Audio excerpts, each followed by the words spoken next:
They demanded my heart for their beloved. I took their souls in return. For 18 years I walked the outer darkness, my mastery of the abyssal arts finally reaching its peak. On the precipice of ascension, a faint echo through my bloodline revealed I still had family in the mortal world. My initial plan was simple. Leave them a small fortune, a parting gift to sever my last worldly ties before shedding this mortal coil for good. I hadn't even been back long enough for the couch to warm before the boy who'd taken my place, Caleb, accused me of poisoning his precious show dog. Without a moment's hesitation, my parents demanded I kneel and apologize to the dog's corpse, begging for Caleb's forgiveness or they'd cast me out. My sister, her face a mask of disappointment, declared she had no brother. Staring at this family, so close to divine judgment, yet so far from basic humanity, I couldn't help but laugh. After all, there's nothing a warlock covets more than the blood of his own kin to consecrate his artifacts.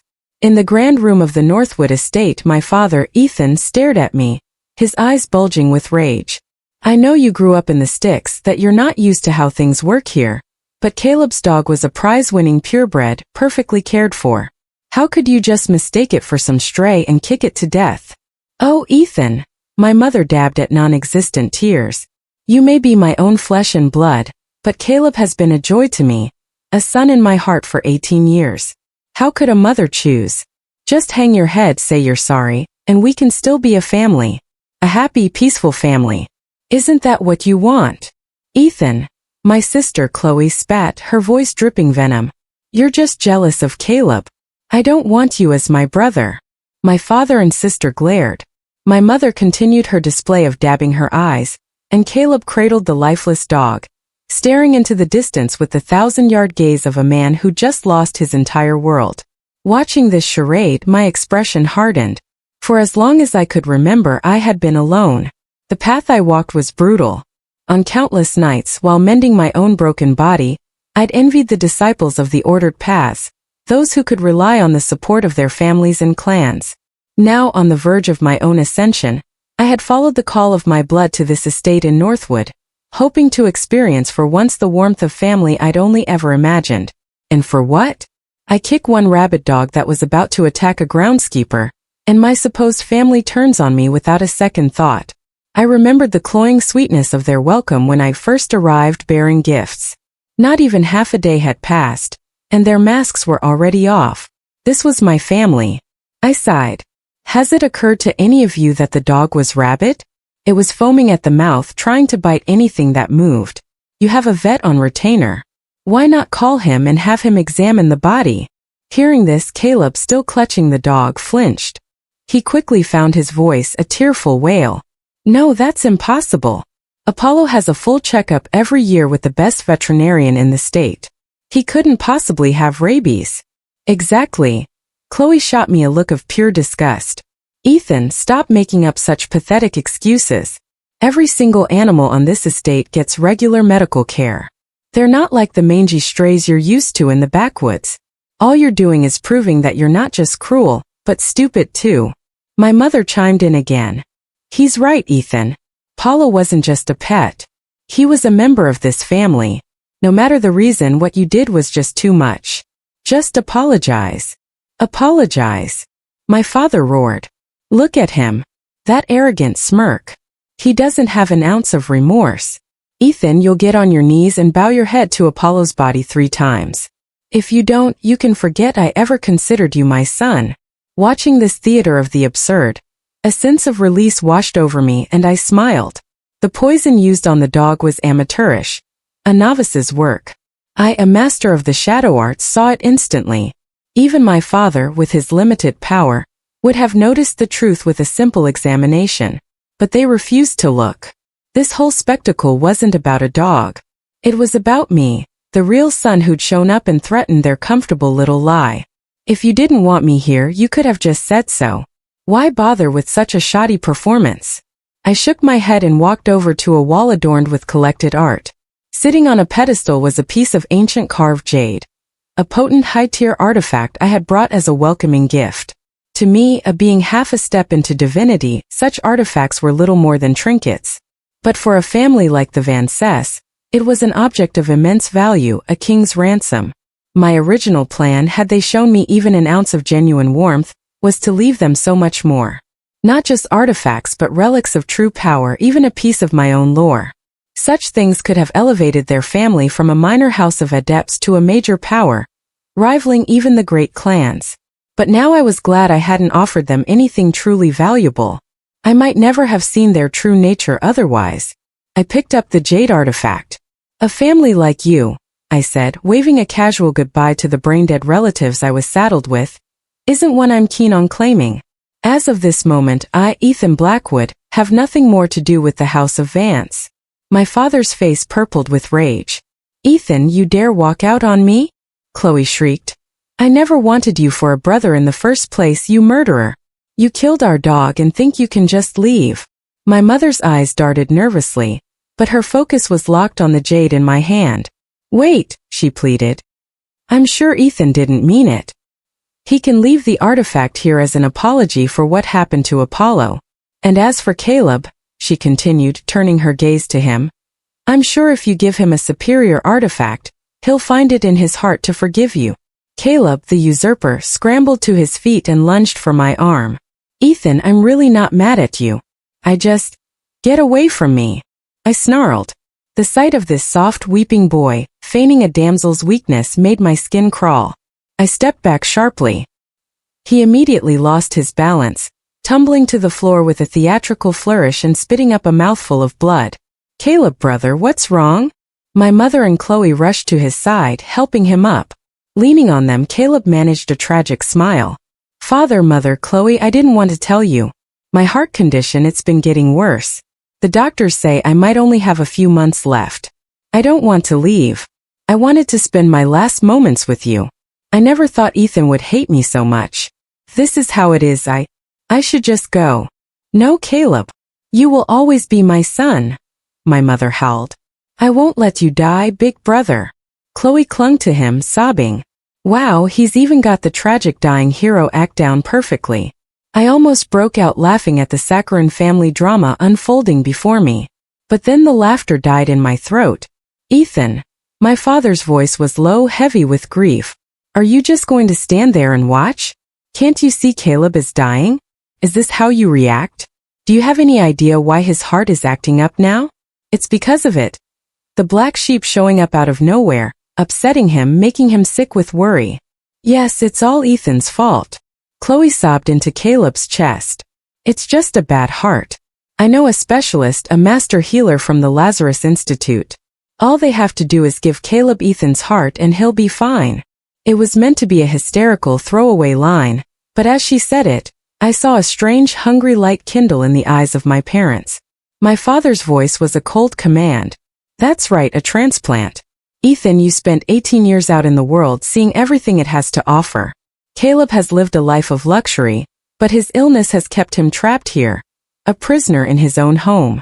If you truly want to be part of this family, to be accepted back into the fold, then you will give him your heart. Let him be the one to finally see the world. Exactly. Chloe chimed in. Caleb didn't steal your life. His has been so much worse. You were the one who deprived him of the healthy life he should have had. My mother dropped the last shred of her pretense. Don't worry, Ethan. After the transplant, you'll live a life of absolute comfort here. You won't be able to move much, of course, but you'll have servants to attend to your every need. We'll ensure you live out your days in peace. And there it was. The masterpiece was complete. Goddamn. How can people be so venomously cruel? I am a warlock. I have waded through seas of blood and stood atop mountains of corpses. And even I was sickened by this. I couldn't hold it back any longer. I burst out laughing, a loud roaring laugh that filled the cavernous room. His condition is congenital. His flare-ups are caused by his own weak-minded anxiety. What the hell does that have to do with me? By that same logic, his original life path was to be born and die quickly because his real family couldn't afford his treatment. So how did I steal his life? How do I owe him anything? But the funniest part of all, my laughter cut off and my gaze swept over them like a razor's edge. I already told you I want nothing to do with you. When exactly did I beg to come back? My father's face flushed a deep crimson. You dare talk back to me? Looking at this family, Utterly devoid of reason and capable only of trying to win arguments through volume, I rubbed my cheeks, sore from smiling. Oh, you're right. My mistake. My father's expression softened slightly. As long as you understand, Chloe will call the specialist to arrange the procedure. Don't misunderstand. That's not the mistake I'm admitting to. I produced a banner of black and crimson silk. In an instant, a deathly cold wind swept through the room, filled with the wails of 1,000 ghosts. My mistake was letting you worthless creatures keep talking. Now it's time for you to die.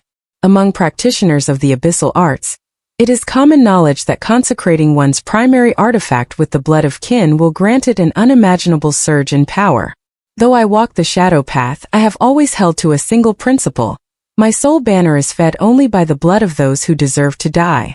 But in this moment, looking at this mockery of a family, why should I restrain myself any longer? A soul banner, an artifact of the abyss. Far from being afraid, Chloe's eyes lit up with a self-righteous fanatical glee. I knew it. You're nothing but a demon, a festering evil. You are not fit to be my brother. In her twisted mind, she now had the perfect justification to act. She channeled her energy, flinging several silver needles at me. Even then, she carefully aimed to avoid my chest, not wanting to damage the heart she'd promised her precious Caleb. My father and mother watched, making no move to intervene. In their eyes, a warlock was just a scavenger who fought for scraps of power in the dirt. How could I possibly compare to the prodigy of the Vance family, Chloe, who had already reached the 3rd tier of initiation at such a young age? I knew you had ulterior motives for showing up here. You came to sacrifice us for your vile artifact. My father sneered. Today, Chloe will put you down like the rabid animal you are. And in doing so, she will be defending the honor of this family. Only Caleb managed a pained, pitying expression, his voice weak. Father, mother, Ethan has been wandering alone for so long. It's not his fault he was led astray. We should try to save him. My son, you are too kind. My mother wept as she hugged him. Very well. After the transplant, we will allow him a place in the family crypt where he can pray for atonement day and night. Facing the full force of this gnat's attack, I couldn't even be bothered to lift an eyelid. The Soul Reaver banner unfurled on its own. With a flick of the silk, a ghastly soul-flaying wind howled forth. It hissed like hot oil on snow. The silver needles and Chloe herself dissolved on contact. Her soft skin, her flesh, her hard bones, they were stripped, pulverized, and annihilated in the blink of an eye. The beautiful young woman was reduced to a fine crimson mist and bleached bones. Feeling the surge of euphoric power from my artifact, a pleased smile spread across my face. No wonder so many Dark Lords, after slaughtering their own parents, desperately sought to have children. I never realized feeding on one's own bloodline granted an artifact such an incredible boon. Watching their daughter vanish before their eyes, the remaining 3 Vances froze. My father's face was a canvas of disbelief. That's impossible. My mother let out a piercing shriek. Chloe! Caleb, cowering behind them, was so pale he looked like a corpse. His mouth hung open, unable to form words. They never imagined I would actually kill someone, and with such effortless absolute finality. TSK, the essence and soul of a 3rd-tier initiate. Not bad. I felt the banner pulse with a flicker of satisfaction, its dark aura thickening almost imperceptibly. I nodded, content. My gaze, now utterly devoid of warmth, turned to the remaining 3. You monster! You dared! You killed Chloe! My father roared, finally lashing out. You little bastard! I'll kill you myself. The immense power of a master-level adept erupted from him. Huddled behind that wave of force, my mother and Caleb seemed to regain a sliver of confidence. A shame that to me, the difference between a novice and a master was purely academic. The wave of energy disintegrated before it even reached my banner. The crimson and black silk billowed once more, and a fog of blood filled the air. My father didn't even have time to scream. His body, his power, and his very soul were utterly consumed by the Soul Reaver banner, leaving behind nothing but the faint coppery scent of blood that quickly dissipated. Flesh devoured, soul erased. One more arrogant fool removed from the world. My mother's shriek was cut short, as if her throat had been squeezed shut. She stared at the spot where her husband had been, her body shaking like a leaf in an autumn storm. She stumbled backward, crashing into a display case. The sound of shattering porcelain was deafening in the sudden silence. Caleb, who had been hiding behind everyone, looked like he'd already died. The handsome melancholic face that had so captivated my sister was now a ghastly shade of gray. He tried to shrink behind my mother, only to find she was trembling even more violently than he was. A grandmaster. You're a grandmaster of the dark arts. Caleb screamed as the banner drifted closer. You can't kill anyone else. The righteous orders will hunt you down. The righteous orders? I chuckled as if he'd told a funny joke, my fingers tracing the cold staff of the banner. By the time they get the news, I'll have picked every last scrap of meat from the bones of this family. And while you, the carefully groomed usurper, don't share the family bloodline and aren't quite as nutritious, looking at that insufferable face of yours gives me some wonderful ideas for what to do with your corpse. Hey, my Chloe, my baby. My mother finally snapped out of her shock, completely unhinged. You murdering demon, give me back my daughter. She threw caution to the wind, gathering what little power she had and charging at me like a cornered animal, her face twisted with a profound, soul-deep hatred. If only she had spared even a fraction of that love for her actual son, none of this would have happened. Annoying, I frowned. I didn't even bother with the banner. A thought, a mere flicker of will, and an invisible pressure slammed down like a physical sledgehammer. Crack. My mother's charge stopped dead as if struck by a mountain. Her knees shattered against the hard marble floor with a sickening crunch. She couldn't even scream as she was pinned to the ground, blood pouring from her nose and mouth, her bones groaning under the immense weight. Mom! Caleb yelped, but he didn't dare take a step forward. He shrank back even further. Don't worry, everyone gets a turn. I walked toward the boneless heap that was Caleb, the Soul Reaver banner in hand. I offered him a small smile. You know, I'm just now realizing I might have been a bit too hasty. Yes, that's right. It's not too late to stop. Caleb latched onto my words like a drowning man clutching a reed, tears and snot streaming down his face. Mom and I won't tell anyone. You could be the head of the Vance family. I'll leave right now. I swear I'll just go. No. I sighed, my voice a low whisper. What I mean is, since they cherished you so much, the more fitting punishment would have been to make you suffer every torment imaginable right before their eyes, then send them to join you. That would have been far more satisfying. But it's not too late for that either. The ghostly wind swirled at my feet, and my shadow stretched and twisted behind me, the silhouette of a devouring demon. No. Stay away, Ethan. Brother, no. Sir. Master. Caleb completely broke down, scrambling backward on his hands and feet. I was wrong. I was so wrong. It was their idea. They wanted your heart. They couldn't stand you being here. I just wanted to live. Please let me go. I'll be your slave. I'll do anything you say. He babbled incoherently, desperately trying to shift the blame. His once handsome face, the one Chloe adored, now nothing more than a grotesque mask of terror and pathetic pleading. Live. I stood over him, looking down. You've lived for 18 years by stealing the love meant for another. You lived by faking sickness to garner sympathy, by stirring up conflict to maintain your pathetic existence. Your life was stolen from the start. What makes you think you have a right to it? It wasn't stealing. It was the Vances. They insisted on raising me, he shrieked. It doesn't matter anymore. I slowly raised the Soul Reaver banner, its black surface stirring in an unfelt wind. People like you are better off dead. No. His scream was the sound of ultimate despair. The banner twitched. Caleb's body went rigid. In an instant, strips of his flesh bloomed outward like the petals of a grotesque flower before falling away one by one. It was the death of 1,000 cuts, executed in a single moment. A shriek that was no longer human echoed through the hall as a translucent, tormented soul was ripped from the mangled corpse and sucked into the swirling vortex of the banner. The screaming stopped. Finally, I walked to my mother, who was pinned to the floor, her bones shattered, barely clinging to life. Bloody foam bubbled from her lips. Having witnessed the gruesome deaths of her husband, her adopted son, and her daughter, her eyes were vacant, filled with nothing but a deep, hollow despair. She stared up at me, tears carving paths through the blood on her face. Ethan, I was wrong about you, wasn't I? It was Caleb. He poisoned Apollo to frame you. He wanted to take everything that was yours. He was hiding so much. I hate him. I hate him. Looking at my mother drowning in her own regret, my face was a placid mask. Don't worry, I finished the script for you.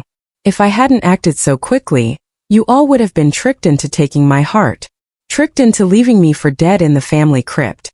Tricked into not even sparing me scraps from your table.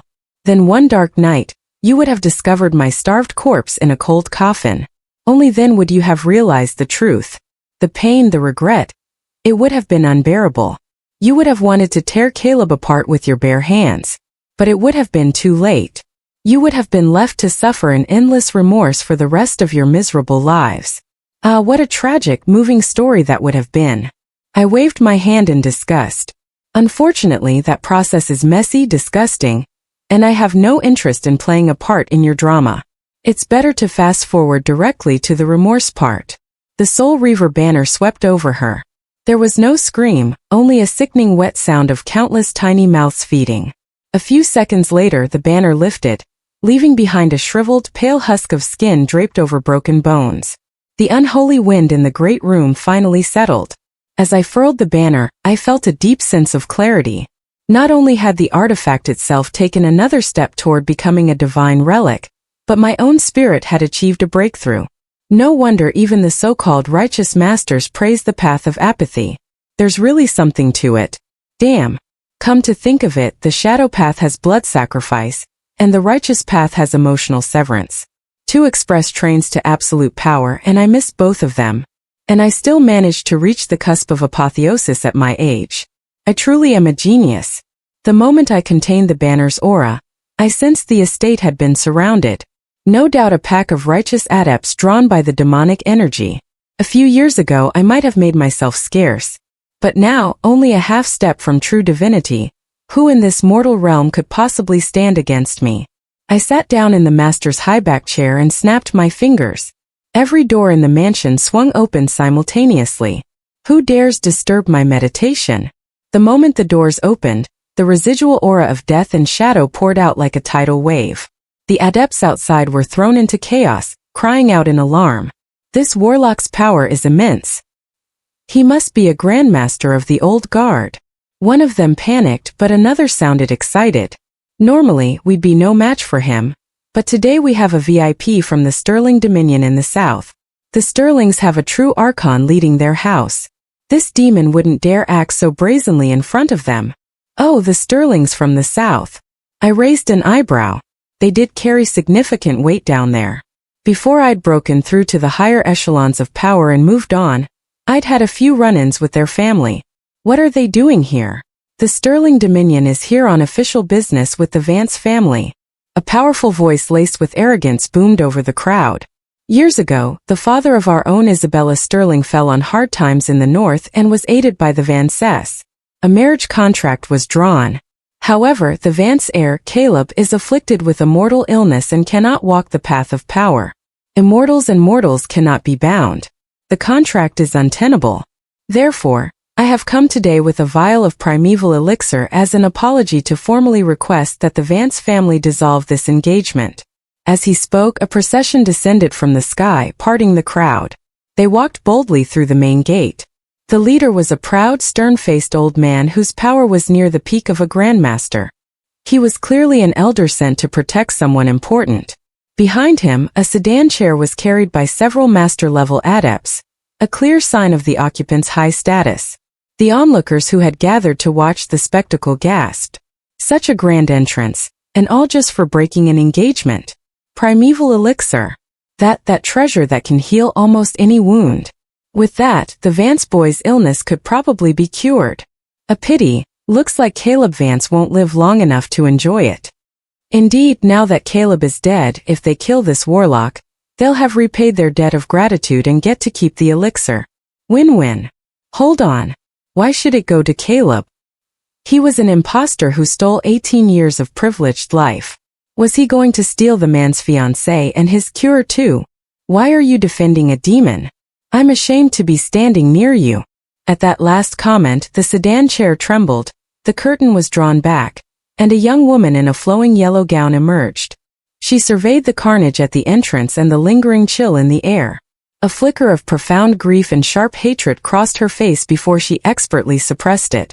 The elder at the head of the procession didn't notice. He was too busy staring in shock at the massacre within the Vance estate. He couldn't believe they'd arrived at the precise moment the family had been annihilated. But what truly shocked him was when he finally got a clear look at the man sitting in the master's chair. He froze, his stern, proud expression melting away into pure, unadulterated terror. Lord Blackwood, he stammered, his voice cracking. What are you doing here? Ah, little Sterling, you remember me? I leaned back in a chair, a smirk playing on my lips. How is your family these days? Thanks to your benevolence, my lord. Everything is well. The Archon's old injuries are nearly healed. He was just speaking of arranging a visit to pay his respects. During my years in the South, I'd had a few conflicts with the Sterling family, but after I beat their Archon into submission, they learned their place quite quickly. In fact, one of my many titles was Honorary Grand Elder of the Sterling Dominion. When you have enough power, the line between demonic and righteous tends to get a little blurry. The surrounding adepts looked like their eyes were about to fall out of their heads. The great elder of the Sterling Dominion, a peak grandmaster, was bowing and scraping to a monster who had just slaughtered an entire family. Had the world gone mad? The elder, however, understood the situation perfectly. Terrified I might think they were here to avenge the Vances, he spoke quickly. My lord, as you heard, we are only here to dissolve an engagement. We apologize for interrupting you. Since Caleb Vance is dead, our business here is concluded. He held up a jade bottle that shimmered with power, offering it with both hands. Please accept this vial of primeval elixir as our apology for disturbing you. We hope you can forgive our intrusion. If there is nothing else, we will take our leave. Wait. A cool feminine voice, trembling slightly, cut through the air. Isabella Sterling had stepped out of her sedan chair, and was now gliding forward. A perfectly calibrated blush colored her cheeks as she curtsied gracefully before me. Her voice was like honey. Elder, the previous discussion to dissolve the contract was merely a concern for my family. They worried that I and Mr. Caleb Vance would not be compatible. But now, with this tragic turn of events, it seems Mr. Ethan Blackwood is my true betrothed. And I. Her voice dropped to a conspiratorial whisper. The moment I saw Lord Blackwood, I felt a sense of joy in my heart. Perhaps this contract should stand. What? The elder stared at the blushing Isabella, utterly bewildered. Back home, Isabella was famous for being gentle on the surface, but emotionally untouchable. Yet today, after a single glance, she was actively asking to marry the man who had just murdered her fiancé. Bizarre. It wasn't just the Sterlings. Some of the younger adepts in the crowd looked on with envy, muttering about how this ruthless warlock had all the luck with women.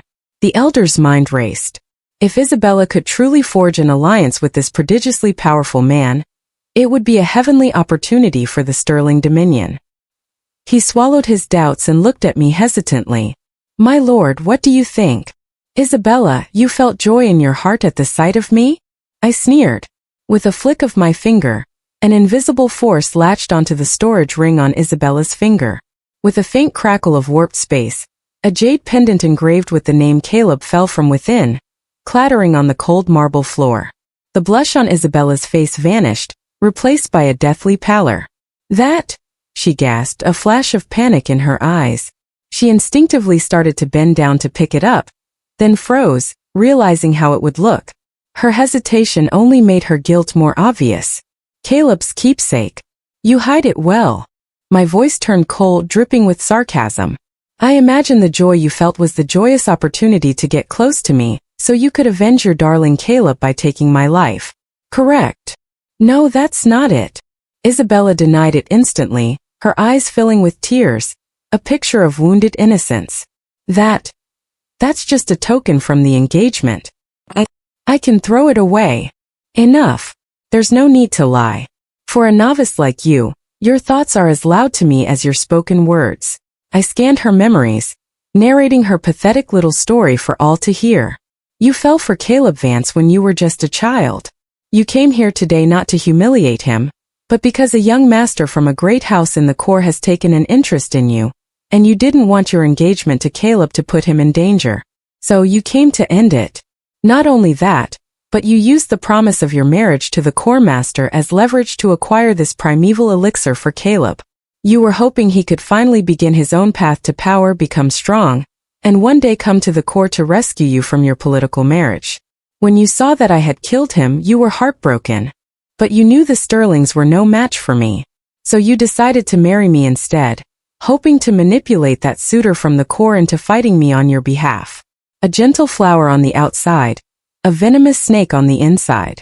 What a poisonous, scheming little shrew you are. I clicked my tongue in mock admiration. Sometimes I really have to wonder what special talent does a man like Caleb possess to make all of you people lose your minds over him. Is he secretly some kind of reincarnated god king? Hearing this, the Sterling elder's face became a mask of fury. Isabella, is what Lord Blackwood says true? You shut up. Don't you dare slander Caleb's name. Realizing her plan was exposed, Isabella could no longer maintain her gentle facade. She looked up, her eyes burning with a rabid, all-consuming hatred. Ethan Blackwood, you are a monster without a soul. Caleb was such a kind, gentle person. How could you murder him so cruelly? Kind? Gentle. I laughed so hard I nearly fell out of the chair. He was kind enough to conspire with his family to rip out my heart. He was gentle enough to fake a terminal illness and manipulate everyone around him. Lady Sterling, your rose-colored glasses must be a foot thick. Or maybe you just have a thing for two-faced, pathetic little parasites. Shut up. Don't you dare insult him. Isabella had finally torn off the mask, her hatred now raw and undisguised. What would you know? You're just a savage who grew up clawing your way out of the mud. You don't understand real emotion. Caleb's kindness, his talent, his quiet suffering. You're not worthy of standing in his shadow. Before I could even react, the Sterling elder beside her exploded. You were really betrothed to a master from the Corps, he roared, pointing a trembling finger at Isabella, nearly fainting from rage. And you knew that, yet you tried to arrange a marriage with Lord Blackwood. Are you trying to get the entire Sterling dominion annihilated? If the marriage had gone through and Ethan Blackwood came face to face with that master from the Corps, he had no idea who would win. But he knew one thing for sure. The Sterling family, caught in the middle, would be crushed into dust. Isabella, you were raised with the resources of our entire house. And yet, for your own selfish infatuation, you would condemn us all to death. The elder bellowed, striking out. You venomous viper, I will strip you of your power myself. As talented as Isabella was, she was no match for a family elder. In a single blow, her core of power was shattered. She staggered and fell to the ground in a heap. But even then she showed no remorse. She looked like a martyr, her voice ringing with tragic defiance as she made her final declaration. I'm telling you, Ethan Blackwood, the moment I saw Caleb die, I, Isabella Sterling, had no intention of leaving here alive. That's right. I agreed to marry you so I could get close to you, so I could find a chance to avenge him. Did you really think I could ever fall for a blood-soaked butcher like you? In your dreams. Someone like you will never ever know love. My heart, my soul, they will always belong to Caleb and Caleb alone. Even if you take my body, all you'll have is an empty shell filled with hatred. She finished her grand speech, closed her eyes, and tilted her chin up, offering her slender neck as if she were a saint going to the pyre. The great hall fell silent, watching her self-aggrandizing performance. Even I, who had seen all the madness the world had to offer, was speechless for a full 5 seconds. I have to say, I've seen more absolutely batshit crazy things today than in my entire 18 years of travel. The Sterling elder was bowing, his face etched with shame. My lord, I have no words that we raised such a monster. I am ashamed to face our ancestors. This girl, Isabella, is yours to dispose of as you see fit. The Sterling family will immediately prepare a tribute to you as a further apology. Little Sterling, don't blame yourself. Every family has its traitors. It's never easy. I gestured vaguely. Look at me. I had to clean my own house today. In that, you and I are kindred spirits. As I spoke, I pointed to a corner of the room. There, the only other living thing from the Vance family remained. Caleb's prize dog, Apollo. With an infusion of my abyssal energy, the dog's corpse began to swell. Its eyes glowed red. Its teeth grew into gruesome fangs. It had become a hellhound. Lady Sterling, your love for Caleb is truly a thing of legend. Unfortunately, I've already ground his bones to dust, so a reunion is out of the question. But since he loved this dog like a son, I will let dear Apollo send you on your final journey. Roar! At my command, the zombified dog lunged, sinking its fangs into Isabella's soft flesh and tearing mercilessly. Without her power to protect her, her screams were wild and brief. Soon she was silent, a noble daughter of a great house, her entire future thrown away for a worthless man. Even the onlookers outside shook their heads in pity. After Isabella was dead, I recalled the hellhound into the Soul Reaver banner. Apollo had been a good dog. He just had a terrible master. I looked up at the sky. The chains of cosmic law were beginning to shimmer into view. It was time. I casually took an object from my pocket and tossed it to the Sterling Elder. If the masters from the core come asking questions, give this to them. Tell them the one who did this was the blood-vein Lord Ethan Blackwood. Before the words had even finished echoing, I took a single step, and my body shot into the sky.